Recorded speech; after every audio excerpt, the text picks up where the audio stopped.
안녕하세요. 오늘의 데일리 뉴스레터에 오신 것을 환영합니다. 1.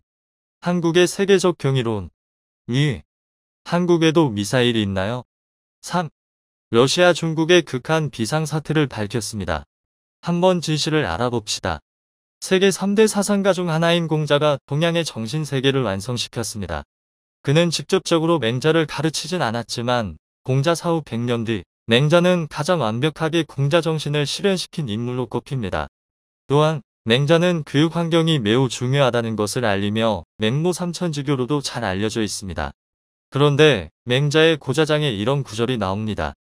하늘이 어떤 사람에게 큰 일을 맡기려 할 때는 4가지 역경과 시련을 주어서 그를 시험한다. 첫째는 그 사람의 마음과 뜻을 고통스럽게 하고, 둘째는 그 사람의 뼈와 근육을 수고스럽게 하고, 셋째는 그 사람의 몸과 피부를 굶주리게 하고, 넷째는 그 사람의 처지를 궁핍하게 한다. 그가 하려는 바를 힘들게 하고 어지럽게 하는 것은 마음을 쓰는 중에도 흔들리지 않을 참된 성품을 기르고 불가능하다면 일도 능히 해낼 수 있도록 키우기 위함이다. 하늘은 이런 고난을 주어 끈기를 테스트한 후에야 그에게 큰 일을 맡긴다는 것인데요. 그런데 여기 인간이 과연 해낼 수 있을까? 절대 불가능할 것 같은데? 라며 끊임없이 우리 눈을 의심하게 만든 초대형 공사가 하나 있습니다. 이는 아프리카 역대 최악의 독재자로 물리는 인물이 그 욕심을 채우기 위해 발주한 공사지만 세계 8대 불가 사이로 꼽힐 정도로 대단한 공사였는데요. 이 공사가 한국 기업에게 발주됐고 이 기업은 보란듯이 성공에 모였습니다. 1984년 아프리카로 돌아가 보겠습니다. 1953년 아프리카 이집트와 알제리 사이에 지중해를 끼고 단신이 목숨만 부지하던 한국가가 석유 탐사를 시작합니다. 바다 건너 중동에서는 어마어마한 원유 뽑아 올리는데 우리 땅에도 있지 않을까? 라는 생각이 깔려 있었죠.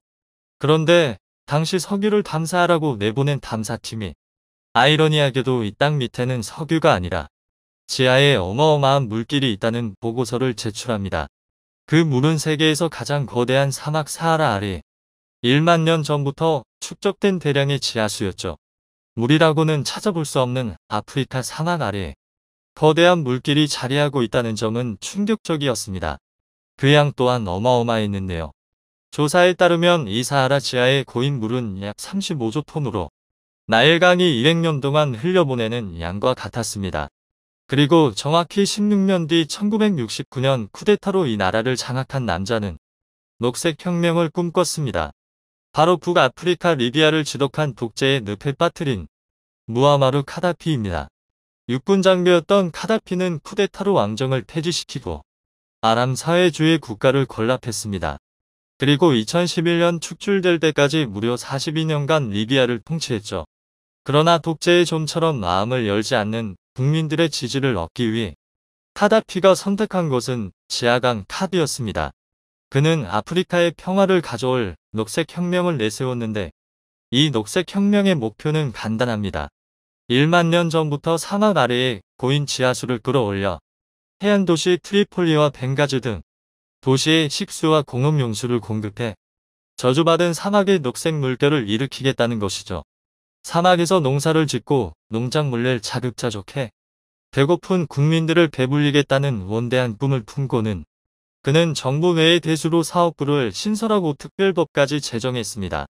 그러나 당시 리비아 내에서도 당장 국민들 먹을거리 문제 해결이 우선이라며 반대 의견이 적지 않았으나 카다피는 대수로는 농토를 늘려 식량 문제를 근본적으로 해결할 것이라며 강하게 밀어붙였는데요. 이제 시선을 지구 반바퀴를 돌아 한국으로 돌려보겠습니다.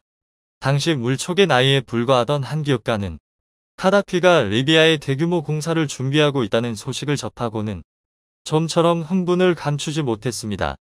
이 사업을 따낸다면 이제껏 삼성과 현대에 밀려 큰소리 한번 내지 뭐했던 우리가 주류로 올라설 수 있다는 기대를 품었습니다. 이미 그는 2년 전부터 들려오면 리비아 정보를 입수해 전담팀까지 꾸려 철저하게 입찰 준비를 마쳤는데요. 그리고 1982년 5월 전세계 31개 건설사가 참여한 이 전쟁에서 당당히 승리해 수주를 따냈습니다. 바로 동아그룹의 최원석입니다. 그런데 당시 동아건설을 이끌던 최은석 회장은 잊지 못하는 장면이 하나 있습니다. 쿠데타 후 집권 13년 차에 접어든 카다피는 이 대수로 사업에 정치 생명을 걸었습니다. 카다피 역시도 세계 8대 물가사에 라며 치켜 올리면서도 사업에 대한 성공을 확신하지 못할 만큼 거대한 사업이었으니까요. 사하라 사막 저 깊은 곳에 매장된 지하수를 끌어올려 지중해 연안까지 끌어가야 하는데 아무리 바보라도 이 공사가 불가능에 가깝다는 사실을 압니다. 그런 조급함 때문이었을까요? 27번의 저격을 받고 실제 15개월 수양딸을 잃기도 했던 카다피는 최원석 회장을 만나기 위해 사막으로 직접 백마를 타고 달려왔다고 하죠. 어쨌든 리비아 공사는 단일 통목 공사로는 인류사에 기록될 만큼 세계 최대 규모를 자랑했는데 총 5단계를 계획했습니다. 그리고 그 전체 공사의 핵심은 1단계 동부축과 2단계 서부축이었습니다. 1단계 동부축은 하루 200만 톤의 지하수 1.874km 파리 송수관을 통해 벵가지 등에 공급하는 죽음의 공사로 물렸는데 84년에 삽을 떠 91년에 완공했습니다. 리비아의 경우 아프리카에 위치한 관계로 국토의 90%가 사막으로 이루어졌는데 이 송수관을 만드는 공장이 사리두라 물리는 지역에 있었습니다. 건설 환경 역시 최악이었는데요. 리비아에서 확보 가능한 자재는 고작 골재와 시멘트, 물뿐이었고 나머지 자재는 전부 아프리카 밖에서 조달받아야 했죠. 여기에 더해 사막의 모래바람은 순식간에 사막 지형을 변형시키고 자동차 유리창도 1년도 지나기 전에 마모시킬 정도의 강력함을 가졌습니다. 또한 1900km에 깔아야 할 원형 콘크리트 송수관은 한 개당 80톤의 무게를 자랑했는데 이런 크기의 송수관이 무려 24만 6천 개가 소요됐죠. 1단계에 도입된 연인원만 1100만 명에 550만 대의 중장비를 투입시켰는데요. 구글에 리비아 대수로 공사라는 검색어를 넣으면 볼 수 있는 사진이 한 장 있는데 80톤짜리 송수관을 옮기는 모습입니다. 제작된 송수관은 50대의 차량으로 구성된 운반팀이 담당했는데 500m씩 간격을 유지하면서 이동하면 그 행렬의 길이가 무려 30km에 달했다고 합니다. 뿐만 아니라 한치의 오차도 허용할 수 없는 송수관 매설 작업도 쉽지 않았습니다. 일단 송수관을 땅에 묻은 후에는 물 한 방울도 흘러나가지 않도록 엄격한 품질 검사 과정을 거쳤는데 8km마다 24시간 동안 실제 압력의 120%로 수압 시험을 실시하고 이 시험에 통과해야만 되메우기 작업이 진행됐습니다. 그런데 최은석 회장이 1단계 공사로 정신없이 바쁜 와중에 카다피는 2단계 서부축을 공표하며 또다시 국제입찰 경쟁을 시도했습니다. 결과적으로 동아건설이 이를 수주하기는 했으나 그 과정이 상당히 드라마틱했는데요. 카다피는 최우선적으로 반대 세력이 많은 벵가지 지역에 우선 물을 공급한 후 2단계로 트리올리로 물길을 연결하는 것이었습니다. 1730km로 1단계보다는 짧은 구간이었는데요. 1단계에서 동아건설은 36억 달러로 수주했지만 카다피는 돈을 절약하고 싶었습니다. 그래서 전세계 모든 건설사를 상대로 경쟁을 붙여 가격을 낮추려고 시도했는데 인류 역사에서 가장 큰 공사라는 상징성과 어마어마한 금액을 눈앞에서 놓칠 기업은 없습니다. 2단계 수주 전은 85년 6월 25일 리비아 정부가 전세계 건설업체들을 상대로 사전 자격심사 초청장을 발송하며 궤도에 올랐습니다.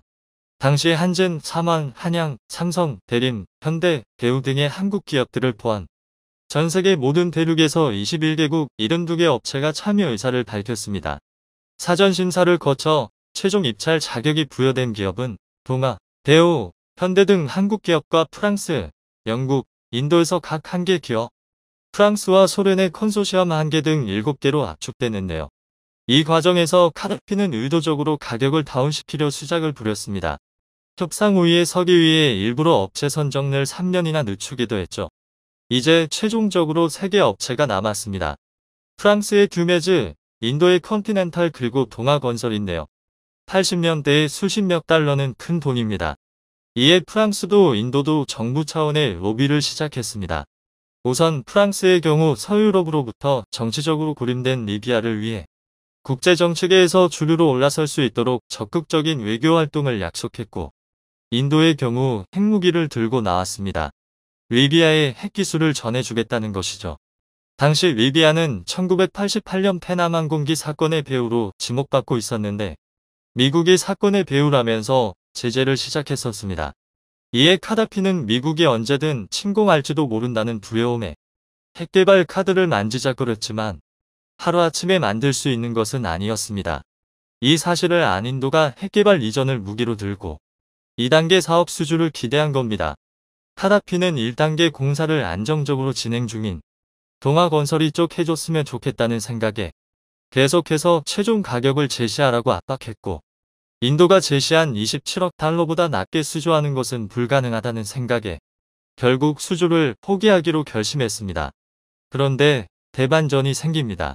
카다피가 나서서 무조건 동아건설에게 발주하라는 결정을 내린 것이죠. 사건은 이렇습니다. 89년 8월 초 동아건설은 1단계 공사가 거의 완성될 즈음 아즈다비아 지역에서 예비 통수식을 거행했습니다. 리비아 혁명 20주년을 기념한 정식 통수식에 앞서 진짜로 몰이 나오는지를 확인하는 사전 행사격이었습니다. 그리고 주민들뿐 아니라 리비아 정부 핵심 관계자들까지 숨죽이며 지켜보는 순간 물이 쏟아져 나왔습니다. 무려 1만 년 전부터 사하라 사막 지하에 차곡차곡 고인 물이 400km를 달려와 사막 한복판에 폭포를 쏟아냈습니다. 사막에 사는 이들에게 물은 신입니다. 1년 내비 한번 구경하기도 힘든 그들은 송수관에서 물이 쏟아져 나오는 모습을 보며 감격에 겨워 눈물을 흘렸고 너도 나도 물에 뛰어들어 물을 한 번 맞았습니다. 그리고 이 자리에서 모든 결정은 내려졌습니다. 대수로공사 관리청의 시알라 수석위원은 즉시 카다피에게 달려가 동아건설이 무조건 2단계를 맡아야 한다며 강력하게 추천했죠. 이 소식을 전한 그는 카다피에게 협상 가격으로 36억 달러를 제시하면서 이 가격보다 낮게 수주할 수 없다고 전했는데 카다피의 대답이 걸작입니다. 이제까지 경쟁 입찰은 전부 무효로 하고 수의계약으로 변경해 동아건설에 주겠다고 했습니다. 금액 역시 36억 달러보다 50% 오른 53억 달러로 높여주었죠. 이 당시 카다피는 최원석 회장에게 5단계까지 전부 동아건설이 맡아줬으면 좋겠다고 밝혔으나 국내 상황으로 2003년 파산하고 동아건설이 대한통운에 인수되면서 흐지부지되고 말았는데요. 결국 4단계 공사는 대한통운 자회사 안크가 수주해 2006년 최종 준공증명서를 받으며 인류역 사상 가장 거대한 통옥공사가 마무리됐습니다. 그리고 2008년 기네스북은 이 리비아 대수로 공사는 세계에서 가장 큰 관계수로로 인증하면서 기네스북에 올랐습니다. 하지만 아쉽게 현재 리비아의 대수로는 2007년 마지막 통수식과 2019년 5월병 서부 지역으로 물을 공급하는 상수도 통제소를 무장단체가 점거했다는 소식 이후로 새로운 소식이 전해지지 않고 있습니다. 인류역 사상 가장 큰 규모의 통옥공사였지만 카다피가 꿈꿨던 아프리카의 녹색혁명이 이루어졌다면 현재 아프리카는 어땠을까요? 지난 2월 초 한국의 해외건설 부적 수주액이 1080조 원을 넘어섰다는 소식이 전해졌습니다. 1965년 현대건설이 태국 고속도로를 건설한 것을 시작으로 무려 60여 년 가까운 시간 동안 이뤄낸 작품입니다. 중국의 저명한 군사 전문가를 꼽으라면 장자오종을 꼽을 수 있습니다. 무려 20년간 중국 각종 언론 매체에서 군사 관련해서 여러 분석을 내놓았고 후배들에게 자리를 넘겨준 이후에도 가끔 예능방송에 출연하는 등 70세의 나이에도 불구하고 여전히 팬들과 소통하고 있는데요. 장자오종이 은퇴하고 몇 년간 중국 군사 전문가들 사이에서도 세대 교체가 있었고 한 군사 전문가가 장자오종의 뒤를 이어 방송에서 두각을 나타내고 있는데요. 최근 군사 관련 프로그램에서 한국을 위험한 국가라고 분석해 현지에서 논란이 되고 있습니다. 중국의 영혼이라고 할 수 있는 중국몽을 저지하는 요소로 한국을 지목하고 있는데요. 현재 전 세계에서 우로 전쟁을 가장 관심 있게 바라보고 있는 나라는 누가 뭐래도 중국일 것입니다. 러시아가 전쟁에서 승리한다면 중국은 이를 서방 세력이 약해졌다고 판단해 대만을 쳐도 되겠다는 확신을 얻기 때문인데요.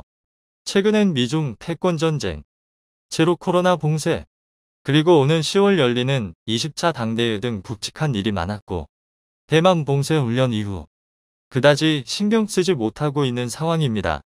하지만 군사적인 측면에서 우러 전쟁을 누구보다 중시하고 있으며 전문가들을 초청해 그 주의 전황이 어떤지 일어날 수 있는 변수가 무엇이 있는지 최근 떠오르고 있는 무기가 어떤 것이 있는지 분석하는 토론 방송을 매주 진행하고 있는데요. 중국의 군사 전문가 장자오종은 1970년 군에 입대해 지속적으로 군사 활동에 참여했으며 인민의 망군 장교로 전역한 후 국방대학교에서 군사전략 지도 교수를 역해 2003년부터 군사 관련 방송에 게스트로 출연하면서 모습을 드러냈습니다. 그 후 2015년까지 활발하게 활동을 이어오다가 자리에서 물러났는데요. 지금도 가끔 방송에 나오며 많은 팬을 보유하고 있습니다. 지금은 그의 빈자리를 장빈이 다음 세대 군사 전문가로 입지를 넓혀가고 있는데요. 95년도부터 업계에 들어온 장빈은 올해 48세로 이전 세대 전문가들의 나이가 60 후반에서 70세란 걸 감안했을 때 매우 젊은 편에 속합니다. 그리고 현 세대 군사 전문가들 중 가장 견해가 뛰어나다고 평가받고 있는데요. 장빈은 최근 방송에서 우러 전쟁에 대해 이렇게 언급합니다. 선생님들께 질문 하나 드리고자 합니다. 2022년 안에 우러 전쟁이 끝나지 않을 거라는데 어떻게 보시나요? 지금 상황에서 봤을 때 우크라이나가 반격에 성공했지만 전황이 바뀐 건 아닙니다.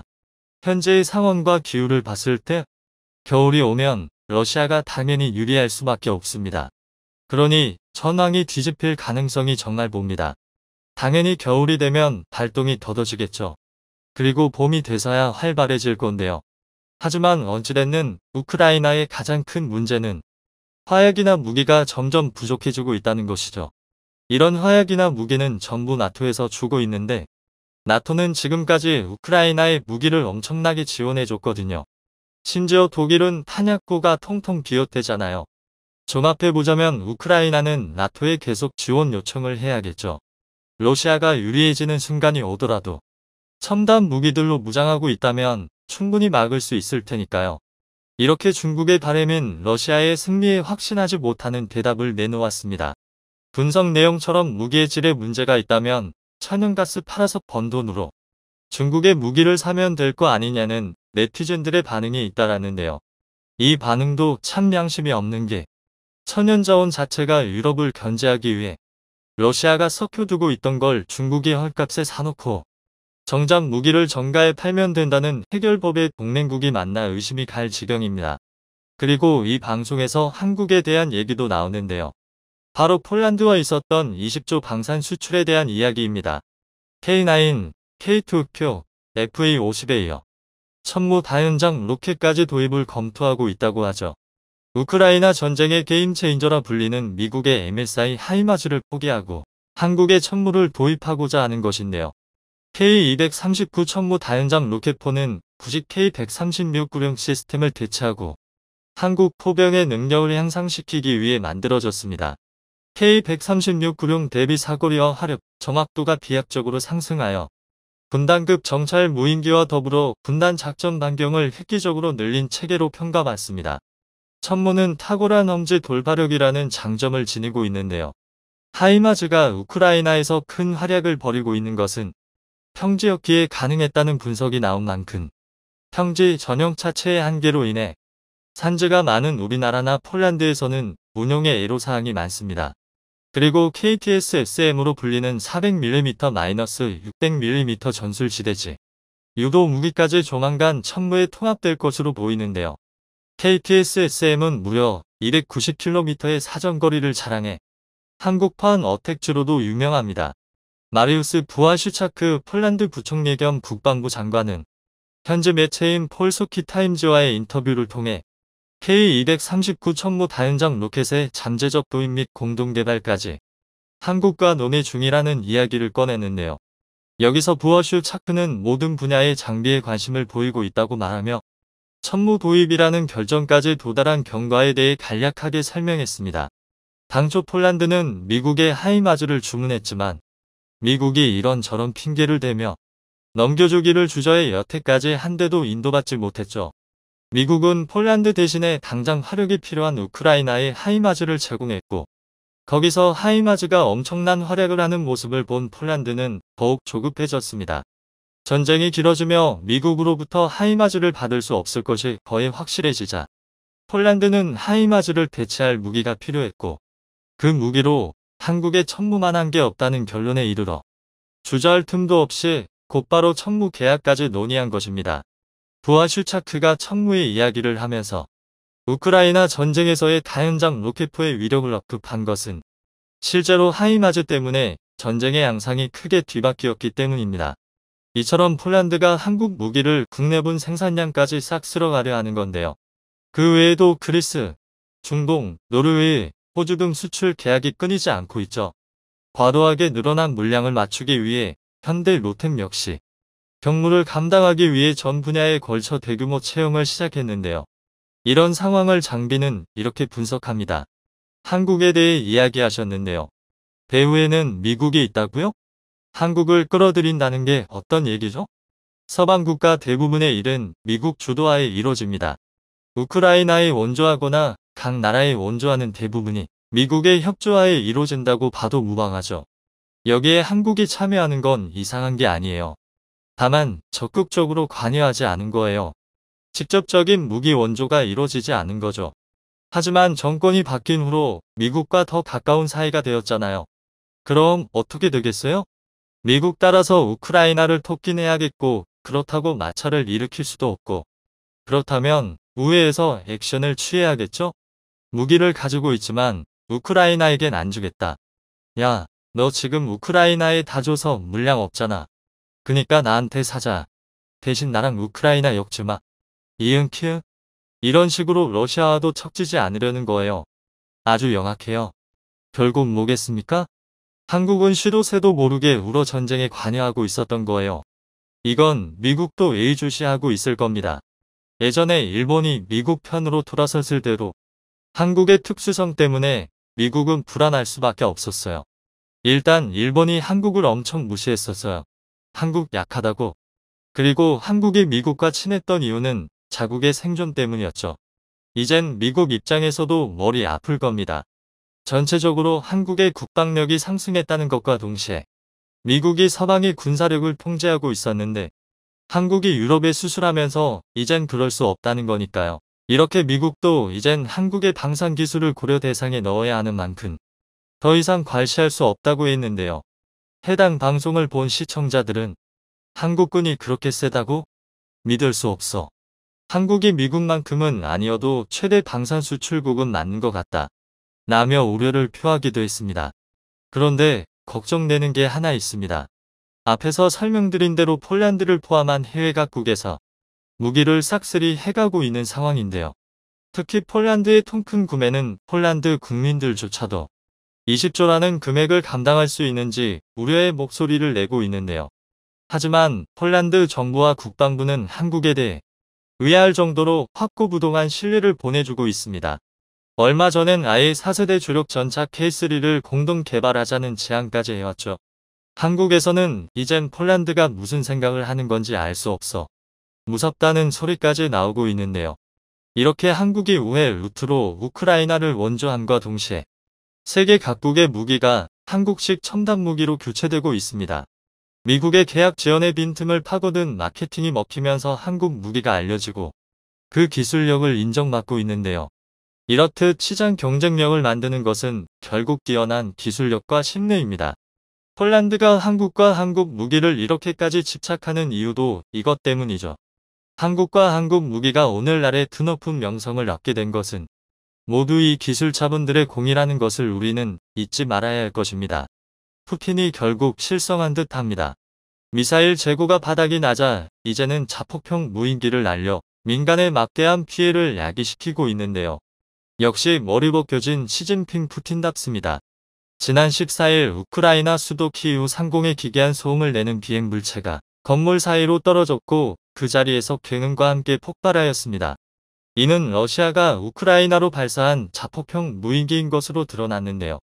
로이터 통신에 따르면 이날 우크라이나 전역에선 6개월 된 임신부 등을 포함해 모두 8명의 민간인이 목숨을 잃었고 이에 러시아를 향한 비판의 목소리가 거세지고 있습니다. 물론 러시아는 군사시설만 노렸을 뿐 민간 피해는 없다 라고 발표했지만 되려 민간 피해만 속출했는데요. 푸틴이 마팅이가 간 게 아닌가 싶은데 비탈리 클리치코 키이우 시장에 의하면 자폭형 무인기 43대 가운데 28대가 키이우에 떨어졌다고 하였습니다. 러시아가 발사한 무인기는 이란제의 샤헤드 136으로 밝혀졌는데요. 샤헤드는 최대 시속 185km로 목표물이 포착될 때까지 해당 지역을 우회하면서 최대 2500km 이내 비행이 가능하고 무엇보다 대당 가격 2만 달러로 가성비가 뛰어나 러시아 입장에서는 저렴한 비용에 병력 손실도 나지 않는 이 이란제 자폭형 무인기가 우크라이나 군의 사기를 꺾을 줄도 없는 무기라고 판단하고 있습니다.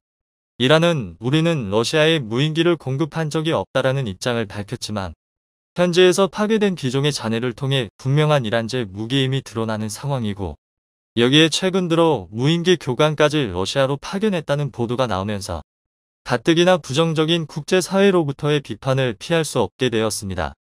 특히 이 문제는 단순히 우크라이나 러시아의 문제가 아닌 서방과 반서방 국가의 대립으로 번질 가능성이 커지고 있는데요. 미국과 영국, 프랑스 등 서방 진영은 이란의 러시아 무기 지원 정황을 유엔 안전보장이사회의 안건으로 올리기로 합의하면서 추가적인 제재를 예고하였습니다. 샤헤드 136은 우크라이나 전쟁으로 인해 달라진 세계의 블록화를 상징하는 매개체가 되고 있습니다. 왜냐하면 중국이 만든 엔진을 이란이 무인기에 썼고 이를 러시아가 무기화했기 때문인데요. 최근 뉴욕타임스는 새로운 축이라는 기사를 통해 러시아, 중국, 이란이 반미라는 공동기조알의 협력을 확대, 새로운 추축국이 되고 있고 앞서 바이든이 언급했듯 세계가 민주주의 대독재라는 두 개의 경쟁 블록으로 분열되고 있다면서 푸틴이 올해 단 2번 구소련 경계 지역을 방문했는데 2월 중국 그리고 7월 이란이었다고 밝혔습니다. 러중나는 어째 원조 추축국 독일 탈보단 지읒밥 같아 보이기는 하네요. 무튼 이렇게 이란이 본격적으로 러시아 편을 들며 무기 지원까지 마다치 않자 이란의 숙적인 사우디 그리고 미국 양국의 화해 무드가 조성되고 있는 상황입니다.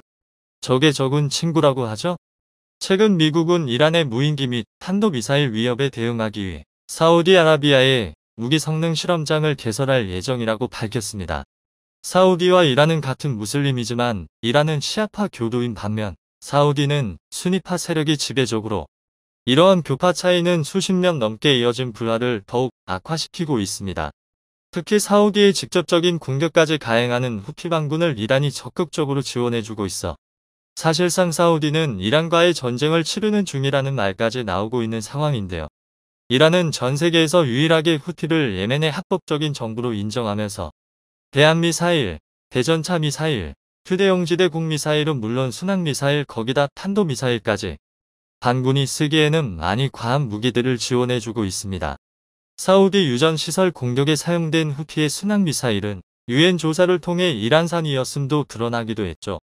이렇게 시아파 무장단체인 후티 반군이 사우디를 괴롭히고 있다면 수니파 무장단체인 이즈케이는 중국을 무진장 괴롭히고 있습니다. 정말 요지경 같은 혼돈 속 세계 정세이죠.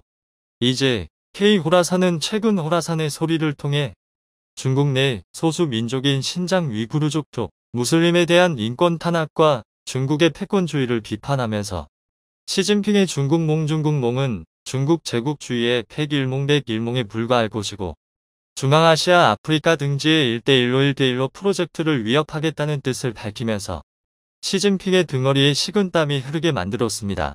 그동안 이즈는 무슬림 민권을 탄압하는 20개국 중 1위로 중국을 꼽기도 했고 인근 지역의 중국인들을 납치한 전례도 있으며 파키스탄 발루치스탄주에서는 중국인 부부가 이들에 의해 목숨을 잃은 적도 있었는데요.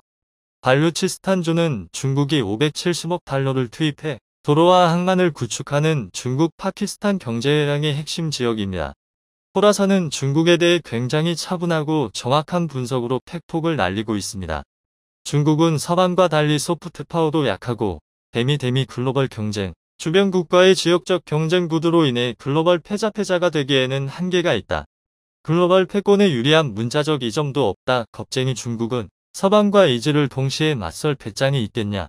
순국 불안당들 차이니즈 떠그즈도 몽골처럼 같은 방식으로 실패할 것이고 수십조 달러가 들어간 1대1로는 적절한 해외 비즈니스 환경을 찾지 못해 막대한 손실을 겪게 될 것.